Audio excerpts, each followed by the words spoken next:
Vitamin D এর কাজ কী? Vitamin D কীভাবে পাওয়া যায়? কখন ভিটামিন ডি সাপ্লিমেন্টেশন দিতে হয়?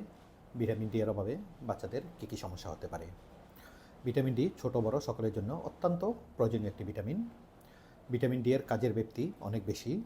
এর প্রধান কিছু কাজের মধ্যে রয়েছে বাচ্চাদের হাড় গঠন করা, বাচ্চাদের ইমিউনিটি বুস্ট আপ করা অর্থাৎ বাচ্চাদের রোগ প্রতিরোধ ক্ষমতা বৃদ্ধি করা এবং এমনকি ভিটামিন ডি বাচ্চাদের ব্রেন ফাংশনকেও ইমপ্রুভ করে।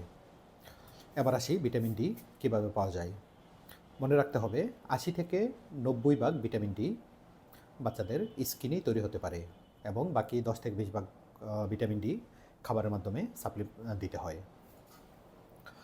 এখন ৮০ থেকে ৯০ ভাগ ভিটামিন ডি স্কিনে কীভাবে তৈরি হয়?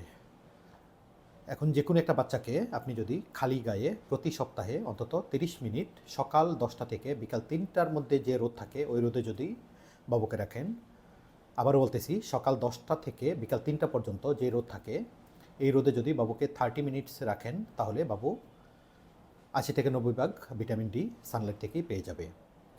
আর কোনো বাবু কাপড়সহ অন্তত প্রতি সপ্তাহে ২ ঘন্টা পরিমাণ এই ৮০ থেকে ৯০ ভাগ ভিটামিন ডি পাওয়ার জন্য রোদে রাখতে হবে।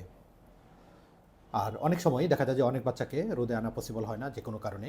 ওইসব বাচ্চাদের ক্ষেত্রে অবশ্যই ভিটামিন ডি সাপ্লিমেন্টেশন দিতে হবে। ভিটামিন ডি সাপ্লিমেন্টেশন বাবু জন্মের পর থেকে শুরু করা যায় অনেক সময়, অথবা বাচ্চার বয়স যখন ১ মাস হবে এরপর থেকেও সাপ্লিমেন্টেশন শুরু করা যায়। আর পর্যাপ্ত পরিমাণ ভিটামিন ডি যদি বাচ্চারা না পায় তাহলে ওদের নানা রকম সমস্যা হতে পারে, যেমন বাচ্চাদের রোগ প্রতিরোধ ক্ষমতা কমে যেতে পারে, ঘন ঘন ইনফেকশান হতে পারে, ঘন ঘন ঠান্ডা কাশি হতে পারে। আর সবচেয়ে সিরিয়াস যে রোগটা হতে পারে এটা হচ্ছে একে বলা হয় রিকেটস। রিকেটস আসলে একটি মারাত্মক রোগ বাচ্চাদের। এর কারণে বাচ্চাদের পায়ের হাড় অনেক সময় বেঁকে যায় এবং হাতের মধ্যে রিস্ট জয়েন্ট ফুলে যেতে পারে। বাচ্চাদের মাথা অনেকটা বক্সের মতো হয়ে যায় এবং কপাল ঘামতে পারে।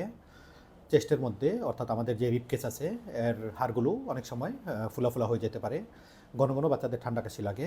মেন কথা হচ্ছে অনেক সময় বাচ্চাদের এর কারণেও ডেভেলপমেন্টাল ডিলেও থাকতে পারে এবং দেখা যায় যে বাচ্চাদের হাঁটতে সমস্যা হয়ে যায়। আসলে রিকেটস অনেক বড় একটা রোগ। এ নিয়ে ডিটেলস একটা ভিডিও আমি বানাবো ইনশাল্লাহ।